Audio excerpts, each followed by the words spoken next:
Hello दोस्तों, नमस्कार। स्वागत है एक बार फिर से आपके अपने स्कॉलर्स बेंच के इस करंट अफेयर के वीडियो में। आज है 11 जून और दिन है गुरुवार। तो चलिए देखेंगे क्या कुछ नया अपडेट है आज के लिए। लेकिन नए अपडेट की तरफ बढ़ने से पहले हम लास्ट वीडियो के करंट अफेयर से कुछ क्वेश्चन को रिवाइज करेंगे, उसको सॉल्व करेंगे और इसके साथ ही आप लोगों के प्रैक्टिस के लिए आज का जो करंट अफेयर हम स्टडी करेंगे उसके बारे में समझेंगे। तो उसी से रिलेटेड कुछ क्वेश्चंस आप टेलीग्राम पर जाके भी सॉल्व कर सकते हैं, यानी कि आज आपने जो पढ़ा उसका प्रैक्टिस वहां पे आप क्वेश्चन द्वारा कर सकते हैं। तो नीचे डिस्क्रिप्शन में लिंक दिया हुआ है, जाके उस लिंक पर क्लिक करें और डायरेक्ट टेलीग्राम पर जाएँ, हमारे ग्रुप के साथ जुड़ें और वहाँ पर उस क्वेश्चन को सॉल्व करें, खुद भी सॉल्व करें और दोस्तों के साथ भी उसको शेयर करें ताकि वो भी इसका प्रैक्टिस कर सकें। तो रिवीजन में सबसे पहला क्वेश्चन है, G20 समूह के सदस्य देशों ने कोरोना वायरस महामारी से लड़ने के लिए कितने डॉलर से अधिक की प्रतिज्ञा की है? इसमें सबसे पहला ऑप्शन है 15 बिलियन, दूसरा ऑप्शन है 21 बिलियन, तीसरा ऑप्शन है 17 बिलियन और चौथा इनमें से कोई नहीं। तो इसमें जो सबसे करेक्ट आंसर है वो है 21 बिलियन। ऑप्शन बी बिल्कुल करेक्ट आंसर है। चलते हैं अगले क्वेश्चन की तरफ। अगला क्वेश्चन है कि हाल ही में किसने द्विवार्षिक पर्यावरण प्रदर्शन सूचकांक EPI 2020 जारी किया है? पहला ऑप्शन है येल विश्वविद्यालय, दूसरा विश्व बैंक, तीसरा ऑप्शन है WEF और चौथा ऑप्शन है इनमें से कोई नहीं। तो जिसमें सबसे करेक्ट आंसर है वो है आपका येल यूनिवर्सिटी, यानी कि येल विश्वविद्यालय आपका इसमें सबसे करेक्ट आंसर है।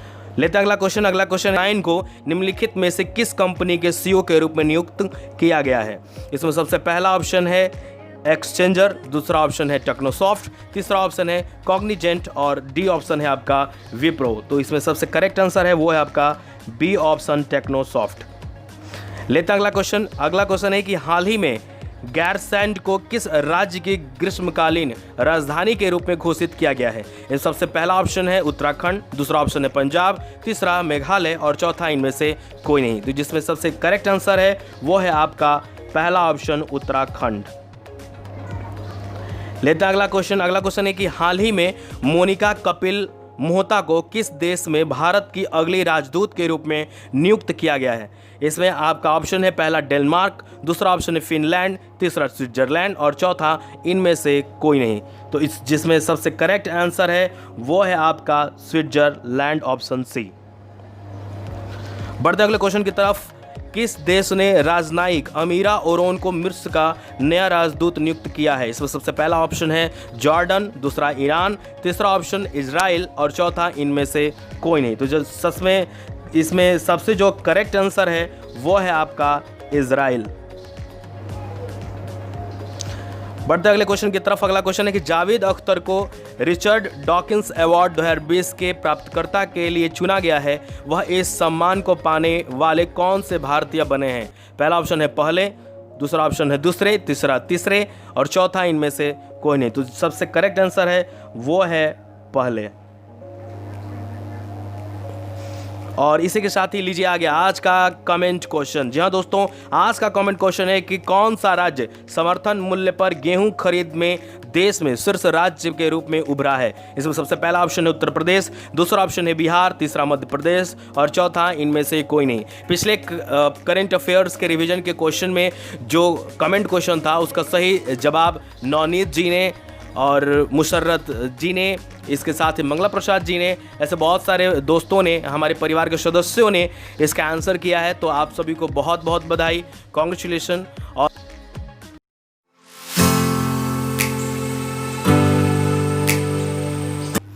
फ्रेंड्स, नेशनल अपडेट में जो सबसे पहला अपडेट है वो है माइक्रोसॉफ्ट उद्यम कोष ने भारत का कार्यालय खोला।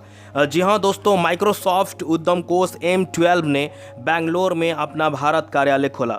स्थानीय कार्यालय लागू कृत्रिम बुद्धिमत्ता यानी कि AI, व्यावसायिक अनुप्रयोग आदि के क्षेत्र में B2B यानी कि business to business software startup पर ध्यान केंद्रित करके पूरे क्षेत्र में निवेश के अवसरों को आगे बढ़ाएगा। अगला अपडेट है कि अडानी ग्रीन ने दुनिया की सबसे बड़ी सौर बोली जीती।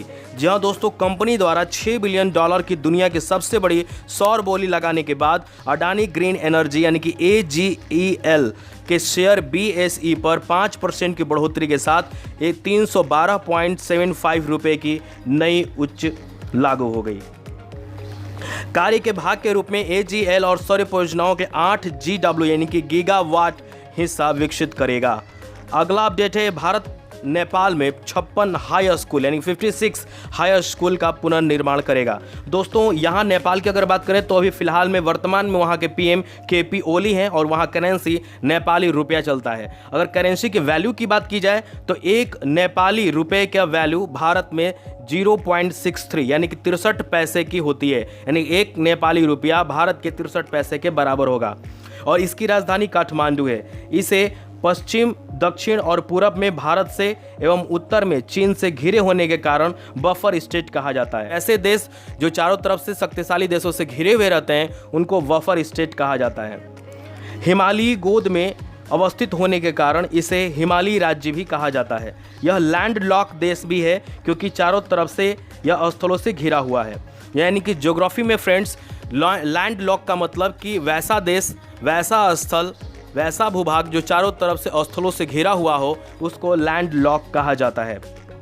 इसकी प्रमुख चोटी एवरेस्ट, धौलागिरी, कंचनजंगा, मकालू, अन्नपूर्णा, गौरीशंकर आदि हैं। इसके अगर नदियों की बात की जाए तो प्रमुख नदियों में कोसी, बागमती, गंडक, काली, करनाली और अरुण आते हैं। जनसंख्या समूह की बात की जाए तो गोरखा, शेरपा और भोटिया ये मुख्य जनजाति यहाँ पाई जाती है। गोरखा की बात की जाए तो विश्व में अच्छे सैनिकों में इनकी गिनती होती है और शेरपा अच्छे पर्वतरोही विश्व में जाने जाते हैं। तो नेपाल में भारतीय दूतावास 56 उच्चतर माध्यमिक स्कूलों के पुनर्निर्माण करेगा और उन्हें फर्नीचर और आधुनिक टिकाऊ प्रौद्योगिकी के साथ फिर से तैयार करेगा। नेपाल की सबसे बड़ी जो होती है नगर वो है इसका काठमांडू, यानी कि जो इसका राजधानी है वही काठमांडू है। यहाँ पर कालीन और चमड़े का कारोबार अच्छा होता है। काठमांडू घाटी, तुम्बिनी, चितवन नेशनल पार्क और सागरमाथा नेशनल पार्क यूनेस्को के विश्व विरासत सूची में शामिल है। यहाँ भारत के द्वारा पेट्रोलियम उत्पादन पाइपलाइन का निर्माण भी कराया गया है जिसकी लंबाई 41 किलोमीटर है। तो दोस्तों नेपाल में भारत सरकार में भूकंप के बाद से पुनर्निर्माण कार्यों के हिस्से में रूप में इन स्कूलों का पुनर्निर्माण किया जाएगा जिसमें लगभग 184 करोड़ रुपए यानी कि 24.4 मिलियन डॉलर का अनुदान होगा। दोनों देशों के बीच इस संबंध में 7 समझौतों पर हस्ताक्षर हुए। फ्रेंड्स, अगला जो अपडेट है वो है 11,800 से अधिक कर्मचारियों को रोजगार देगा बीआरओ। जहां दोस्तों अगर बीआरओ की बात की जाए तो इसका फुल फॉर्म होता है यानी कि बॉर्डर रोड ऑर्गेनाइजेशन, यानी कि सीमा सड़क संगठन। झारखंड के मुख्यमंत्री हेमंत सोरेन ने सीमा सड़क संगठन को महत्वपूर्ण राष्ट्रीय परियोजनाओं के लिए राज्य के 11,800 से अधिक श्रमिकों को नियुक्त करने की अनुमति दी है। अगला अपडेट है गुजरात भारत के खाद्य सुरक्षा सूचकांक में सबसे ऊपर है। जी हां दोस्तों, खाद्य सुरक्षा सूचकांक मामले में गुजरात बड़े राज्यों में शीर्ष पर है जबकि केंद्र शासित प्रदेश में चंडीगढ़ सबसे ऊपर है। दोस्तों यहाँ पे केंद्र शासित प्रदेश एक कीवर्ड है। केंद्र शासित प्रदेश अगर वर्तमान में भी बात की जाए तो भारत में 8 हैं। इस पर केंद्र सरकार का शासन होता है, इसका स्वयं शासन नहीं होता। राष्ट्रपति हर केंद्र शासित प्रदेश का एक एडमिनिस्ट्रेटर या एक लेफ्टिनेंट गवर्नर नॉमिनेट करता है। अधिकार इसका बहुत सीमित होता है, यानी कि इसके अधिकार के लिए अगर कोई इसको अधिकार चाहिए तो वो राष्ट्रपति से लेना होगा या फिर सेंट्रल से लेना होगा। यहाँ विधानसभा और मंत्रिपरिषद हो भी सकते हैं और नहीं भी हो सकते हैं। क्यों बनाए जाते हैं ये केंद्र शासित प्रदेश? राज्यों से दूर होने के कारण, यानी कि वैसे राज्य जो राज्यों के सीमा से बहुत दूर हैं, जहाँ कोई व्यवस्था कर पाना थोड़ा मुश्किल होता है, उसको केंद्र शासित प्रदेश बना दिया जाता है। जनसंख्या कम होने के कारण भी केंद्र शासित प्रदेश बनाया जा सकता है। अलग सभ्यता, संस्कृति, एक अलग पहचान होने के कारण, विशिष्ट पहचान होने के कारण भी उन्हें केंद्र शासित प्रदेश का दर्जा दे दिया जाता है। अगर FSAI की बात की जाए जिसका फुल फॉर्म होता है food safety and standard authority of India.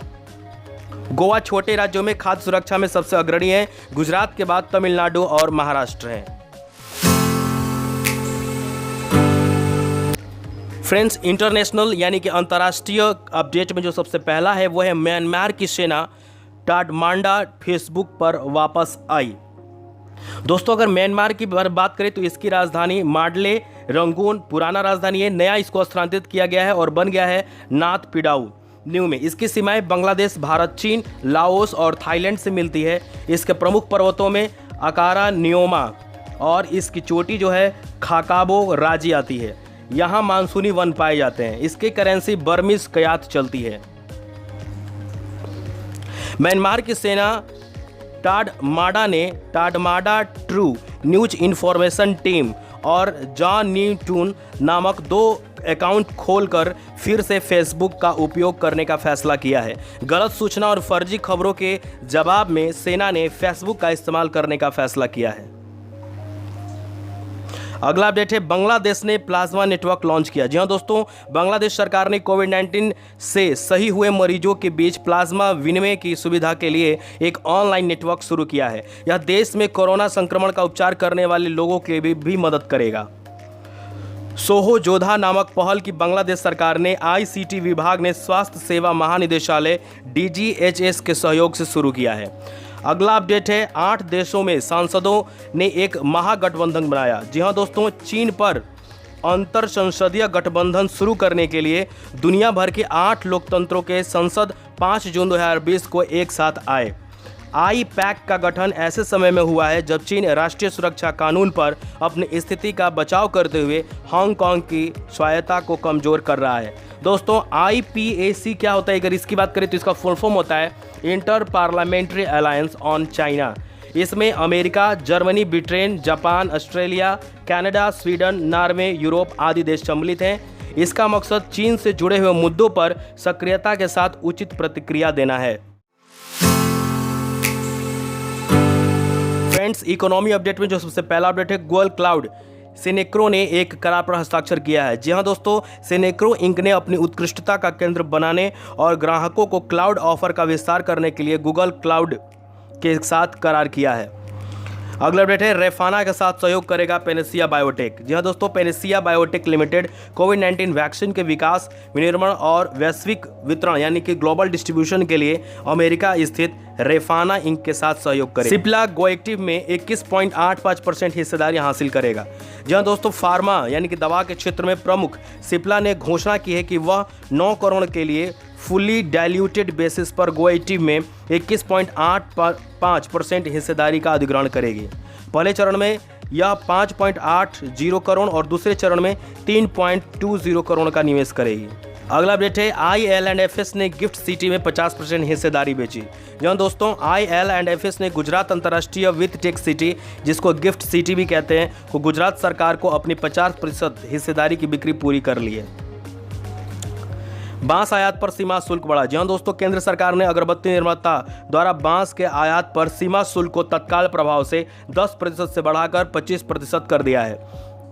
आत्मनिर्भर भारत योजना के तहत घरेलू बांस के उपयोग को प्रोत्साहित करने के लिए यह निर्णय लिया गया है। JNCSAR और ब्रिथ अप्लाइड साइंसेज के बीच समझौता। जी हाँ दोस्तों, Jawahar Nehru centre for advance scientific research JNCSAR ने ब्रिथ अप्लाइड साइंसेज के साथ एक समझौता ज्ञापन में प्रवेश किया है। यह कार्बन डाइऑक्साइड को बड़े पैमाने पर मेथनॉल और अन्य उपयोगी रसायनों जैसे स्वच्छ ईंधन में बदल देगा। अपडेट है, NCERT रोटरी इंडिया ने समझौते पर हस्ताक्षर किया। जहाँ दोस्तों, national council of educational research and training NCERT और रोटरी इंडिया ने एक समझौते पर हस्ताक्षर किए हैं।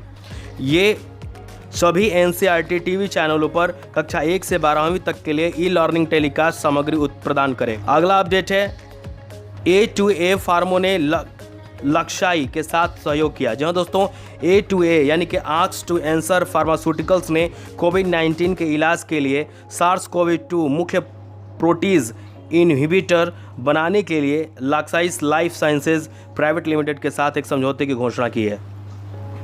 अगला है, भारतीय अर्थव्यवस्था 3.2% से कम हो जाएगी। जहाँ दोस्तों, चालू वित्त वर्ष में भारत का अर्थव्यवस्था 3.2% तक कम होगा। यह जानकारी विश्व बैंक ने ग्लोबल इकोनॉमिक प्रोस्पेक्ट नामक अपनी रिपोर्ट में दी है। हालांकि भारतीय अर्थव्यवस्था के 2021 में वापस उछाल की उम्मीद है।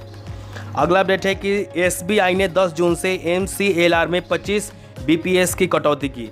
दोस्तों, MCLR का मतलब होता है marginal cost of funds based landing rates. यह RBI द्वारा विकसित एक पद्धति है जिसके आधार पर बैंक लोन के लिए ब्याज दर निर्धारित करती है। इसकी शुरुआत नोटबंदी के बाद से स्टार्ट किया गया। 2016 में इसकी शुरुआत हुई थी। दोस्तों, साइंस एंड टेक्नोलॉजी में सबसे पहला अपडेट है, IIT मंडी के शोधकर्ताओं ने मास्क विकसित किया। जहाँ दोस्तों, IIT मंडी के शोधकर्ताओं ने दावा किया है कि उन्होंने उच्च दक्षता वाले मास्क बनाने के लिए एक तकनीक विकसित की है। उन्हें बेकार पेट बोतलों का उपयोग करके बनाया गया है, जो न केवल व्यावसायिक रूप से उपलब्ध मास्क की तुलना में अधिक सांस लेने में योग्य है, बल्कि 30 बार तक धोया और पुनः उपयोग किया जा सकता है। अगला अपडेट है, IIT गुवाहाटी के छात्रों ने फ्लाई जाई ऐप विकसित की है। जी हाँ दोस्तों, IIT गुवाहाटी के छात्रों ने फ्लाई जाई नामक एक मोबाइल एप्लीकेशन विकसित किया है। यह महामारी के दौरान यात्रियों को एक सहज हवाई यात्रा का अनुभव प्रदान करेगा। फ्रेंड्स, अपॉइंटमेंट कैटेगरी में सबसे पहला अपॉइंटमेंट है यूनिस खान, पाकिस्तान के बल्लेबाजी कोच नियुक्त। जी हाँ दोस्तों, 10,000 से अधिक टेस्ट रन बनाने वाले पहले और एकमात्र पाकिस्तानी बल्लेबाज यूनिस खान को उनके आगामी इंग्लैंड दौरे के लिए बल्लेबाजी कोच के रूप में नियुक्त किया गया है। यूनिस के अलावा पाकिस्तान के पूर्व स्पिनर मुश्ताक अहमद भी स्पिन गेंदबाजी कोच के रूप में टूरिंग पार्टी में शामिल होंगे। 17 साल के लंबे कैरियर में यूनिस ने 118 टेस्ट मैचों में 52 की औसत से 10,099 रन बनाए।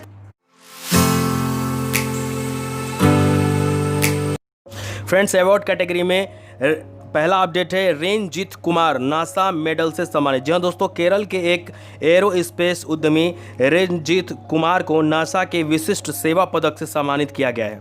वह RK चेट्टी पंडपति के बाद प्रतिष्ठित पुरस्कार जीतने वाले दूसरे भारतीय हैं। दूसरा है, भारत की सौर नौका को एक पुरस्कार के लिए चुना गया। जी हाँ दोस्तों, भारत का पहला सौर ऊर्जा संचालित नौका आदित्य को गुस्ताव ट्रावे अवार्ड के लिए एशिया के एकमात्र प्रवेश के रूप में चुना गया है।